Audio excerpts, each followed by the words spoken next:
Okay, so if you own a PlayStation 5 or maybe a modern gaming PC, you are almost certainly playing that brutal game of storage Jenga. Oh, yeah. You download one massive new game, and bam, you're suddenly forced to start deleting, like, 3 old favorites just to make room. It's constant. That juggling act, it creates this real anxiety for people who use their systems a lot. Exactly.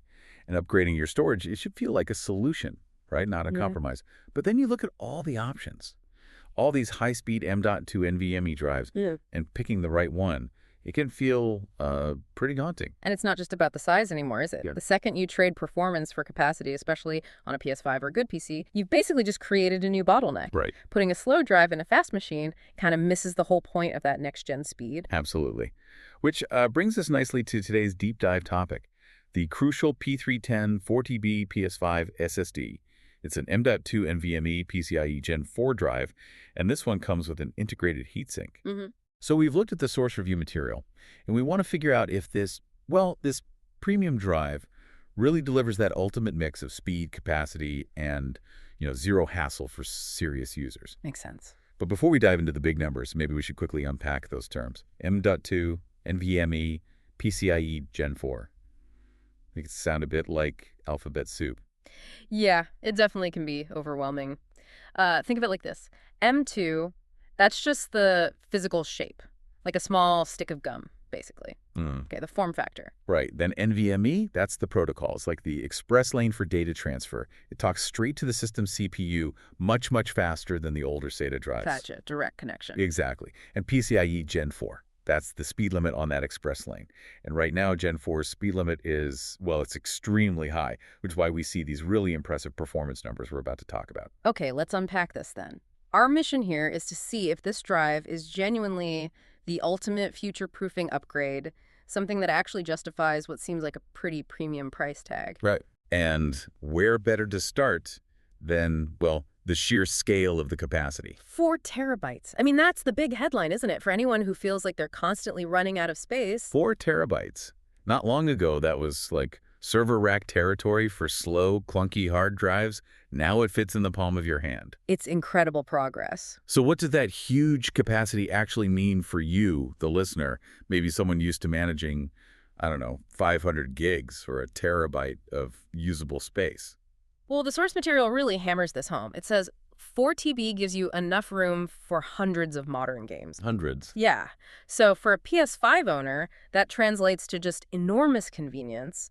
The reviewer specifically mentioned it eliminates that constant need for juggling which titles to keep installed. Ah, the dreaded juggling. Exactly. You stop having that horrible internal debate about, should I delete Elden Ring just so I can install the new Call of Duty update? I think the key insight there, maybe, is the psychological relief it offers. You're moving beyond just managing constraints. Yeah. For years, every time you got new hardware, you instantly started thinking, okay, how do I ration this space?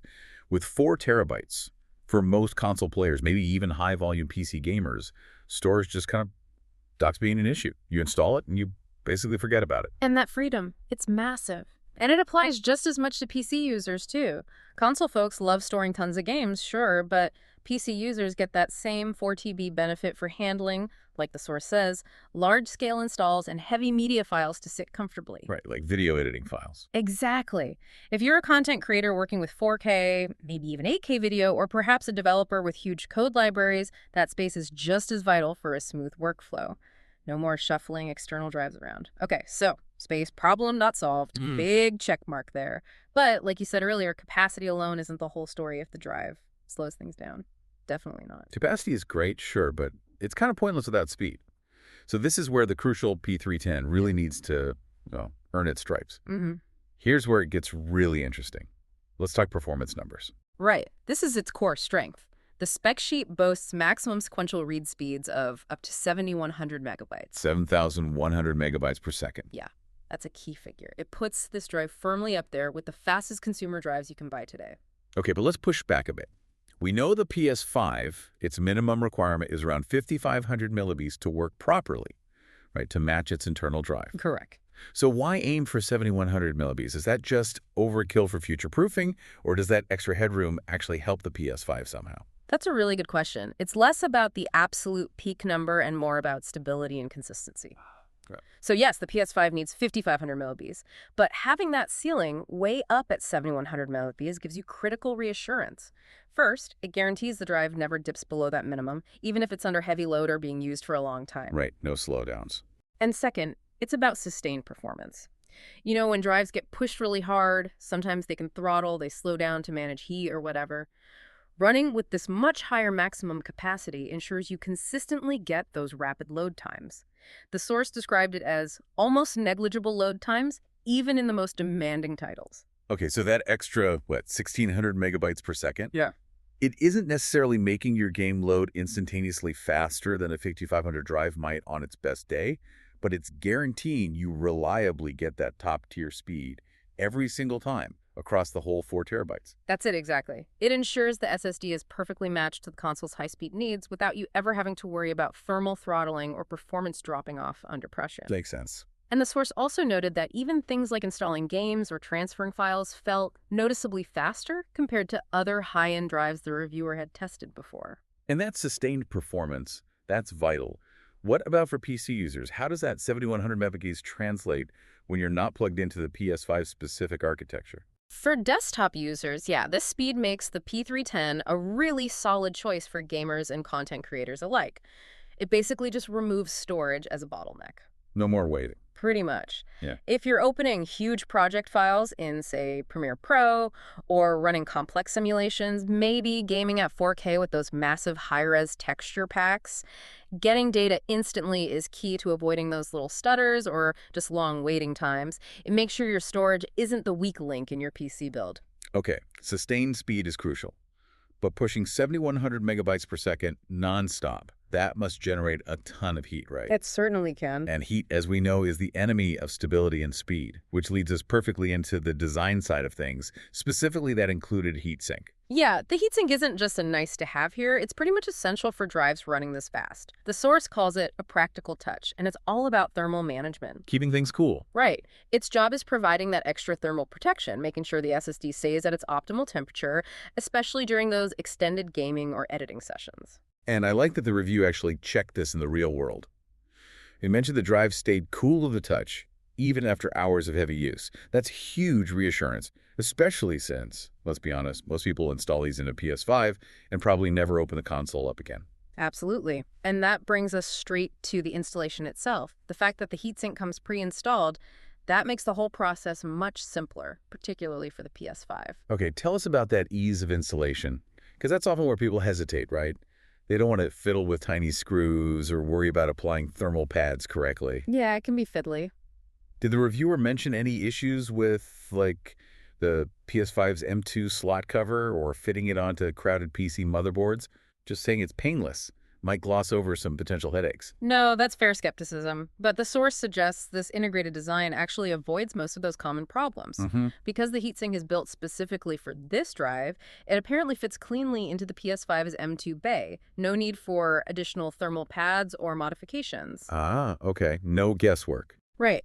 The PS5 recognizes it straight away, and formatting it through the console's menu is described as intuitive. So it removes that whole issue of trying to find a separate third-party heatsink that you hope will fit inside the PS5's tight space. So Crucial basically did the homework for you, making it genuinely console-friendly. What about on the PC side? On a desktop PC, the review said the process was equally painless. The drive was recognized immediately and ready for use in a matter of minutes. And importantly, the compact design, even with that heatsink, means it fits comfortably even in tighter builds. So it won't interfere with, like, a massive graphics card right next to it. Exactly. Less chance of component clashes. Okay, so we've got huge capacity, blistering sustained speed, easy installation, smart thermal design. Check, check, check. But all that performance and convenience, it has to come at a cost. Let's talk about the price tag. Yeah, the source is upfront about this. The price. It's the major caveat. Yeah. A 4TB SSD this fast is a significant investment. And this particular model sits at the higher end of the market. Higher end compared to what? Other Yeah. 4TB drives?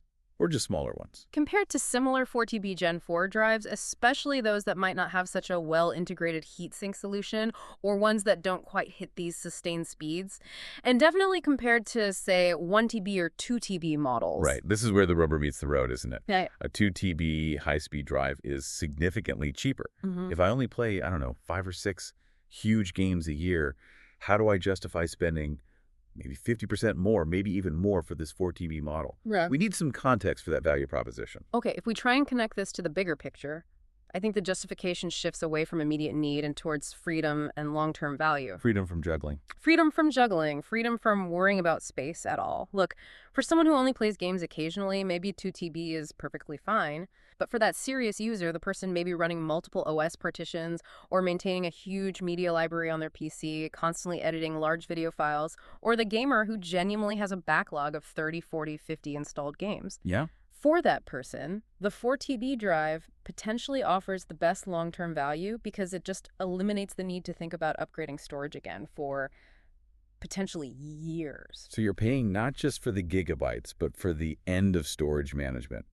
It's an investment in convenience that could last the entire life cycle of the console, maybe. That seems to be the argument.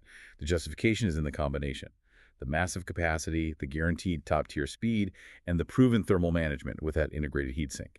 The reviewer basically concluded the cost feels justified for anyone serious about future-proofing their console or PC setup and who wants to minimize hassle. Okay. This drive is aimed squarely at users who just don't want to compromise on any of those fronts: space, speed, ease of use, reliability. Then future-proofing naturally leads to reliability. When you spend this kind of money on one component, you need to feel confident it's actually going to last. Absolutely. And Crucial, well, they have a solid reputation in the memory and storage world. The source suggests the P310 reinforces that. It's described as feeling robust and well-engineered. Solid build quality. Right. That engineering gives confidence that it will serve as a long-term upgrade without the worry of sudden failure. So you're buying performance, yes, but also reliability, which you could argue translates into a lower total cost over its lifespan because you're not replacing it. Okay, so the trade-off seems pretty clear then. You weigh that higher upfront cost against the sheer convenience of having, as the source put it, virtually unlimited storage and lightning-fast performance at your fingertips. It sounds like the premium price is actually tied to that superior integration and making zero compromises. I think that's fair. It fundamentally tackles the two biggest headaches of modern gaming and high-end PC use, running out of space and waiting on load screens. And it does it in one very well-designed package. So what does this all mean? Well, the Crucial P310 4TB SSD, the one with the heatsink, it seems to deliver across the board.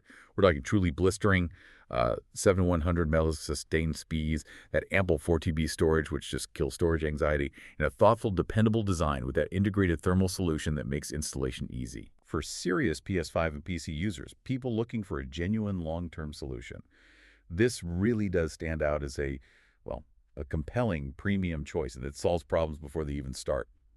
Yeah, it kind of redefines the baseline for what top-tier consumer storage should look like now. Integrated, incredibly powerful, and just utterly reliable. Which brings us to our final provocative thought for you, the listener, to maybe chew on.